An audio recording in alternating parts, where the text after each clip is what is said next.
Olha, eu estou aqui no meu gabinete nesse fim de tarde desta segunda-feira no Senado Federal.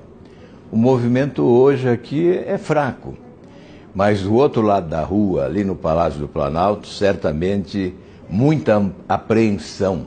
E a notícia de hoje, a que impactou mais e que foi mais discutida aqui no Senado, pelos poucos oradores que compareceram, foi exatamente essa mudança no ministério do presidente Temer.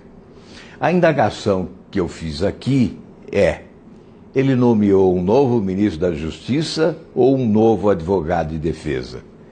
Porque essa pergunta é necessária que seja feita. O presidente tem o direito de se movimentar, de articular para se fortalecer diante da ameaça que pesa sobre ele de ter que renunciar ou de ter que ser cassado no Tribunal Superior Eleitoral ou em razão dos processos de impeachment que estão sobre a mesa do presidente da Câmara dos Deputados. É legítimo que ele se movimente e tente se fortalecer.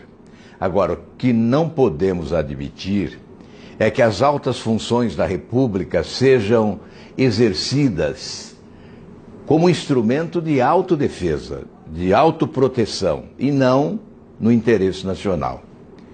Eu digo isso porque o ministro da Justiça ainda não tomou posse, mas já fala da possibilidade de mudar o comando da Polícia Federal.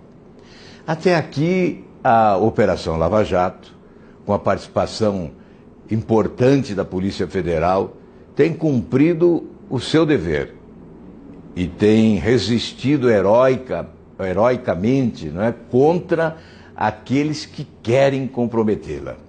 Aqueles que querem acabar com a Operação Lava Jato estão sendo derrotados pela eficiente ação desenvolvida pelos investigadores. Portanto, essa ameaça de mudança no comando da Polícia Federal passa a ideia de que o que se deseja é esvaziar a Operação Lava Jato. O governo já reduziu o orçamento, portanto, menos dinheiro para a Polícia Federal.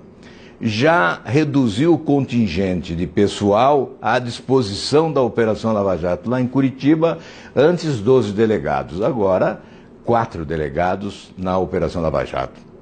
A Operação Greenfield, que investiga os fundos de pensão, da mesma forma. Não há pessoal suficiente para o aprofundamento das investigações. Então fica esse receio de que o novo ministro tenha como tarefa dificultar o trabalho da Operação Lava Jato. É preciso ficar muito atento em relação a isso.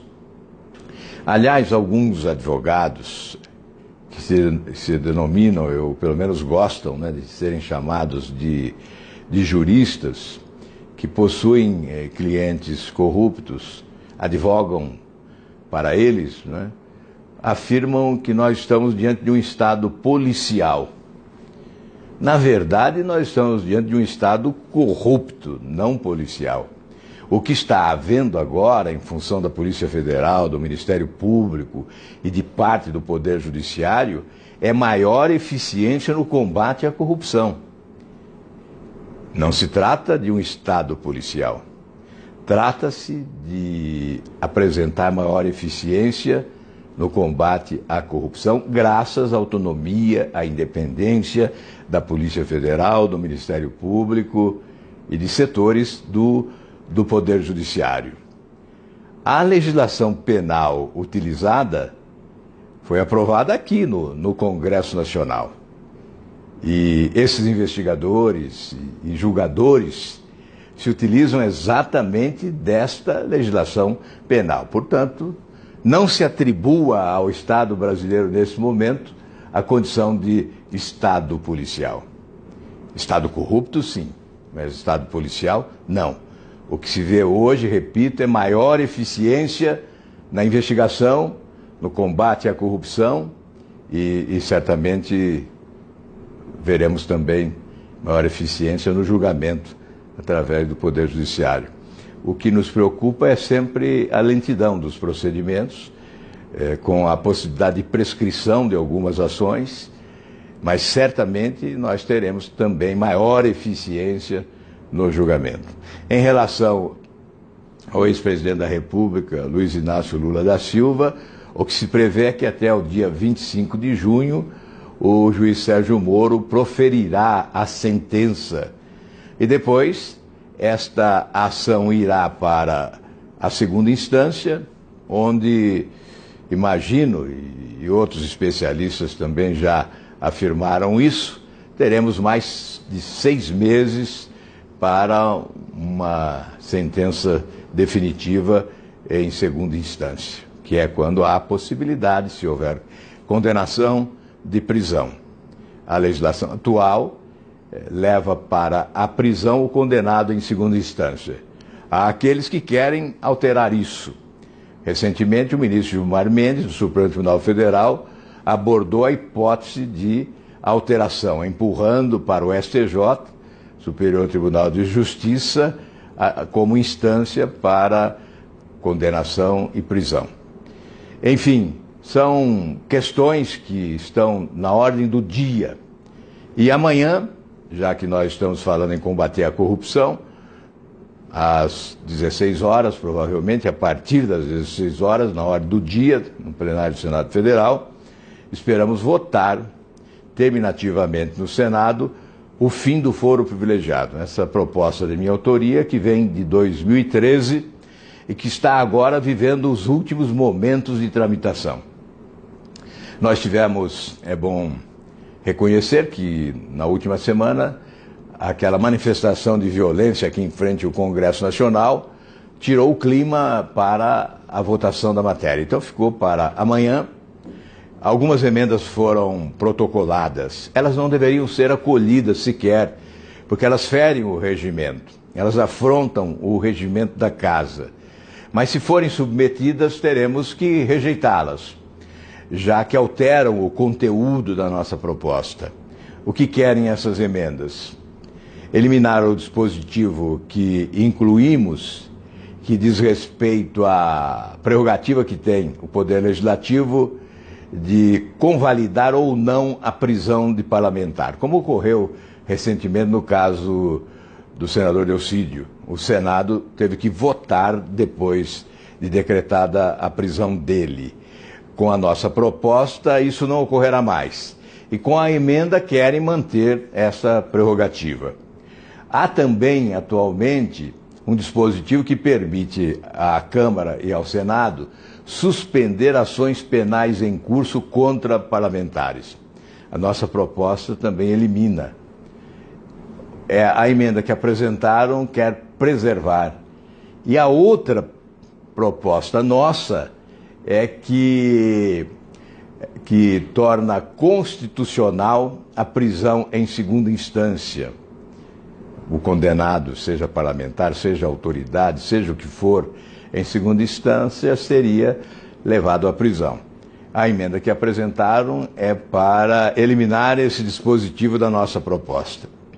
Em primeiro turno, houve a aprovação, unânime, inclusive, 75 votos a 0, porque poucos sabiam da existência desses dispositivos que incluímos no nosso projeto.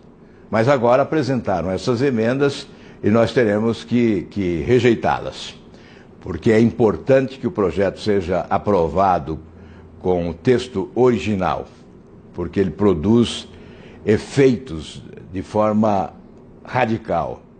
Acaba com o foro privilegiado de todas as autoridades brasileiras, e são mais de 45 mil. Aliás, de todas não, porque houve uma emenda aprovada na Comissão de Justiça em última hora, e ela permanece, que confere foro privilegiado ao presidente da República, presidente do Supremo Tribunal Federal, presidente da Câmara e presidente do Senado. Apenas essas autoridades manteriam o foro privilegiado durante o exercício da função na presidência. Mas é um grande avanço, é um avanço, como nós já dissemos várias vezes, civilizatório. E isso caminha na direção daquilo que o povo brasileiro quer, uma nova justiça nesse país. Que seja amanhã o último dia de votação desta matéria aqui no Senado, para depois trabalharmos na Câmara dos Deputados. E haverá aí necessidade de uma grande pressão, de uma forte pressão, para que a proposta seja colocada como prioridade na pauta e para que parlamentares não apresentem emendas com esse propósito de protelar, porque muitas vezes, além do desejo de alterar para comprometer os efeitos, há o desejo da protelação para evitar que ainda durante a Operação Lava Jato as ações que estão à espera de julgamento no Supremo Tribunal Federal sejam remetidas à primeira instância e, portanto, ao juiz Sérgio Moro, que é o terror para os políticos corruptos desse país. Muito obrigado a você, vamos aguardar amanhã. Certamente será um dia cheio aqui, porque teremos a reforma trabalhista também na Comissão de Assuntos Econômicos, logo pela manhã. Certamente haverá resistência dos opositores à reforma trabalhista, dos defensores do imposto sindical, por exemplo, obrigatório, impositivo, mas amanhã esse assunto estará na pauta da Comissão de Assuntos Econômicos, em que pese a crise política, especialmente ali do outro lado da rua, no Palácio do Planalto, o Congresso pode sim e deve continuar votando as matérias importantes. Muito obrigado a você e até amanhã.